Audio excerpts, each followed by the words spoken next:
તો hello guys, આપણે ખેતરમાં આવી ગયા છે અને મારા પપ્પાએ કોણ આપેલું એ ઇંદીરું કાઢવાનું. તો આપણે ઇંદીરું કાઢવું પડશે.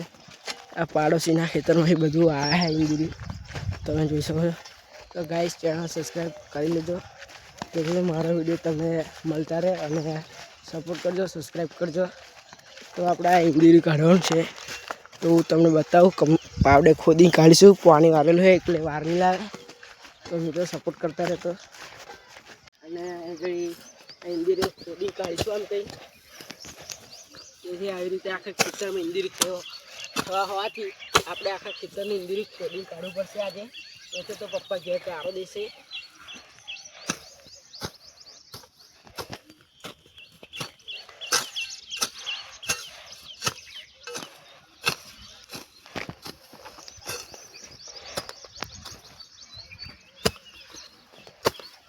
આ ગાઈસ મારો બીજો વિડીયો છે, તો તમે સપોર્ટ કરતા રહેજો, લાઈક શેર અને સબસ્ક્રાઈબ કરી લેજો જેથી મારા અગાઉના વિડીયો તમને મળતા રહે.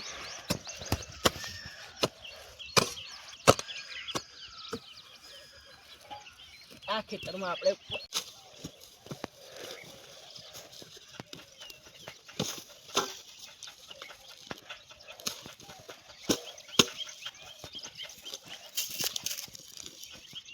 ગાઈસ હવે મને એવું લાગે છે કે પાવડાની જરૂર નથી, તો હું હાથથી ઉપાડું છું.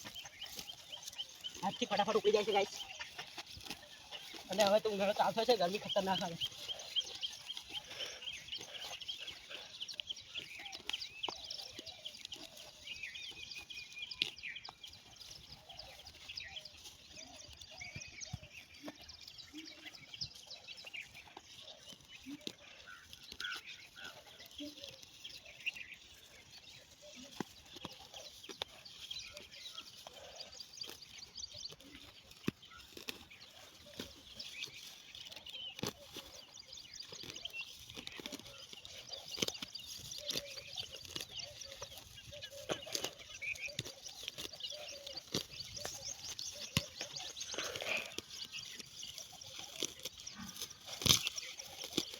અને જો મિત્રો મારાથી કંઈ ભૂલ થાય તો કમેન્ટમાં કહેજો, હું તે ભૂલને સુધારીને નવો વિડીયો બનાવી શકું.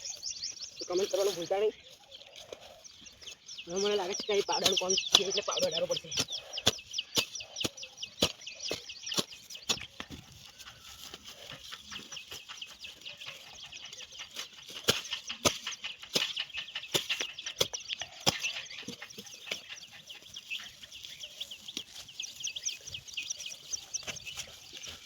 ગાઈસ, કામ કરતા કરતા લાગી ગયું છે, જોઈ શકો છો.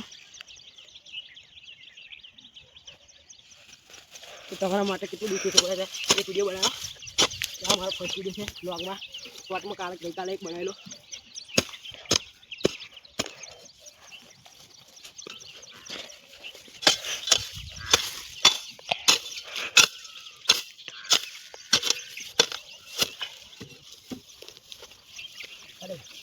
ગાઈસ, તમે રિઝલ્ટ જોઈ શકો છો. બધું કામ પતી ગયું છે ને ખતરનાક રીતે આપણું ખેતર સાફ થઈ ગયું. ઓર यहाँ પર વાંદરો આવી ગયો છે અને મળે નેક્સ્ટ બ્લોગમાં. જય માતાજી, જય શ્રી.